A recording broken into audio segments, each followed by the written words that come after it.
On est tous fascinés, je crois, par l'éclosion d'un jeune prodige, hein, surtout en football. Ah oui, complètement. On voit un adolescent sur le terrain et on se dit « Ah, mais comment c'est possible ?» C'est ça. Comment à 16 ou 17 ans, on peut avoir cette vision du jeu, cette maturité technique, alors que d'autres cherchent encore leur marque. C'est captivant. C'est un vrai mystère. Et aujourd'hui, justement, on va se pencher sur un nom qui circule de plus en plus. C'est Segafal Modj. Oui. Un allié sénégalais, il a 16 ans. Et les sources qu'on a pu analyser, elles dressent le portrait d'un talent assez hors norme. Tout à fait. Notre mission, ça va être de décortiquer un peu ce profil pour comprendre ce qui, au-delà de la hype, le rend si spécial. Alors, explorons ensemble ce qui se cache derrière ce nom. Et ce qui est intéressant d'emblée, c'est qu'il ne sort pas de nulle part. La première chose que nos sources soulignent, c'est son origine, l'Académie Génération Foot. Ah, un nom qui parle. Exactement. Et il faut bien comprendre ce que ça veut dire. Ce n'est pas juste un bon centre de formation, c'est devenu un véritable label, une sorte de sceau de qualité. Oui, une garantie presque. Voilà. Quand un joueur sort de là, les recruteurs ne se demandent pas s'il a du potentiel, mais plutôt à quel point ce potentiel est immense. C'est vrai que c'est un nom qui impose le respect. On pense à Génération Foot et forcément, le premier exemple qui vient à l'esprit, c'est Sadio Mané. Évidemment. Avoir une figure comme ça place le décor. Mais au-delà de Mané, c'est tout un système. Qu'est-ce qui fait que cette académie est devenue cette fabrique de champions ? C'est une combinaison de plusieurs choses en fait. D'abord, un réseau de détection qui est extraordinairement fin. Ils vont chercher des talents bruts partout au Sénégal. D'accord, même dans des zones un peu reculées ? Exactement. Ensuite, il y a une vraie philosophie de jeu. C'est axé sur la technique, l'intelligence, la vitesse. On forme des footballeurs, pas juste des athlètes. Et j'imagine qu'il y a la perspective de l'Europe qui joue beaucoup. Absolument, et c'est peut-être le plus important, la passerelle. Grâce au partenariat historique avec le FC Metz, les jeunes savent qu'il y a une voie directe vers le football européen. Ce n'est pas un rêve, c'est un plan de carrière. Et Mbodj, du coup, est l'héritier de tout ça. Et nos sources le présentent vraiment comme la preuve la plus récente de l'excellence de ce modèle. On ne parle pas juste d'un bon jeune. Non. Le texte est clair, hein. À 16 ans, il est déjà vu comme l'un des talents les plus impressionnants du centre. Et quand on sait qui est passé par là, ça pèse lourd. Dans un lieu qui a formé Mané, Ismaïla Sarr ou Pape Matar Sarr, oui, c'est une affirmation très forte. C'est une sacrée pression aussi, bien sûr. Mais ça valide tout l'écosystème. Le succès d'un joueur comme lui, ce n'est pas que son succès personnel. C'est la confirmation que la méthode marche. Chaque nouveau prodige renforce la réputation de l'académie, attire plus de scouts et inspire la prochaine génération. C'est un cercle vertueux. Voilà, c'est exactement ça. Bon, le cadre est posé. Un talent exceptionnel dans un environnement d'exception. Mais un bon CV d'académie, ça ne suffit pas sur le terrain. Alors concrètement, qu'est-ce qu'on voit ? C'est là que ça devient intéressant. Le texte est précis. Le premier atout qui saute aux yeux, c'est sa vitesse. On parle de rapidité fulgurante, d'accélération explosive. Oui, et ça, c'est la base aujourd'hui. C'est la porte d'entrée au très haut niveau. Un joueur sans vitesse à son poste, il a peu de chance. Mais ça ne suffit plus, non ? Juste être rapide. Non, et c'est ça qui est passionnant dans sa description. La vitesse n'est jamais seule, elle est toujours liée à sa technique, à ses dribbles fluides. Un ailier qui est juste rapide, il devient prévisible. Oui, les défenseurs s'adaptent. Voilà, il lui laisse 1 mètre d'espace et c'est fini. Mais un joueur qui peut dribbler à pleine vitesse, changer de direction dans un mouchoir de poche, là, c'est une autre histoire. Et il y a un autre détail dans le texte qui m'a interpellée. On mentionne son centre de gravité bas. Ça peut paraître technique, mais j'imagine que c'est une pièce clé du puzzle. C'est absolument clé. Un centre de gravité bas, c'est le secret de l'agilité. Pensez à Messi ou Hazard. Ah oui, d'accord. Ça leur permet de rester stables sur leurs appuis, même en pleine course, de résister au choc et de faire des changements de direction ultra rapides sans se déséquilibrer.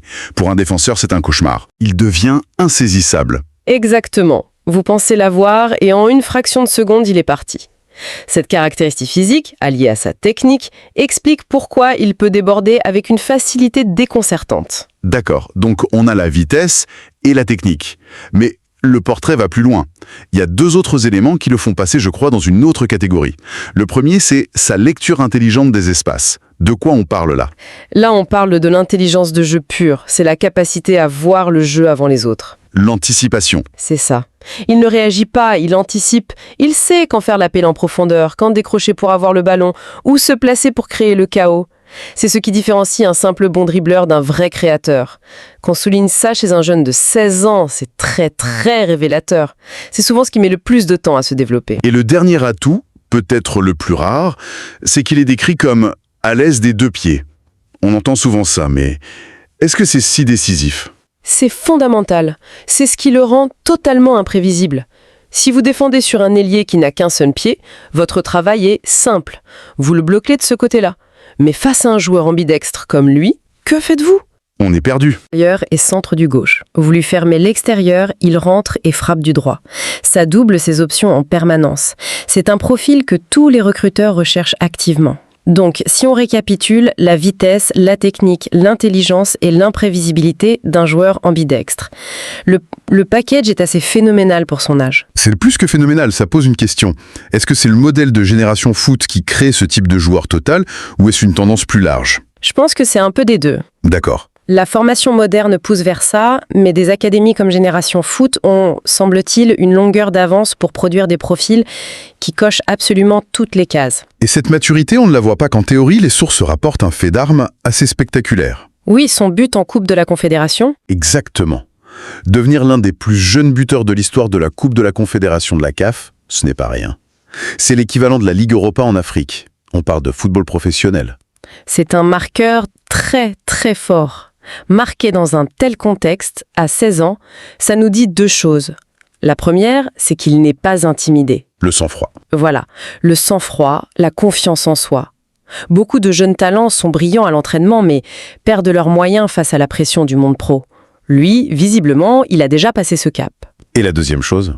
La deuxième chose, c'est que son talent se traduit déjà en efficacité.